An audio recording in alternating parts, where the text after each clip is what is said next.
Sembla que sí que aquesta onada de calor té les hores comptades, però que encara l'haurem de patir una miqueta més. Bufa a hores d'ara un vent molt calent, a unes ràfegues d'uns 40 km/h aproximadament, que sembla que aquesta tarda es reforçarà, que serà un vent tòrrid que pot arribar als 100 km/h i serà un vent que saltarà d'aquestes muntanyes del Baix Camp cap a la plana, on al llarg d'aquesta nit i matinada es podrien arribar a temperatures nocturnes de 35 i fins a 36 graus. De totes maneres, serà ja demà al vespre, quan el vent de mestral començarà a refrescar una miqueta l'ambient. Ahir i fins ara, els veïns de municipis com l'Albiol o Prades, a uns 1.000 metres d'altitud, es queixaven ja que no estan gens acostumats a tenir des de primera hora del matí temperatures de 27 graus.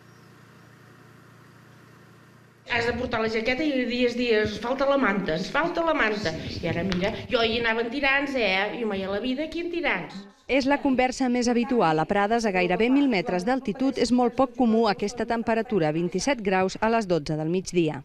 Aquí, ara mira, anem de màniga curta, aniries una jaqueteta posada al damunt del jersei perquè tindries fred. Això no és normal. Els veïns diuen que sembla el pic de l'estiu.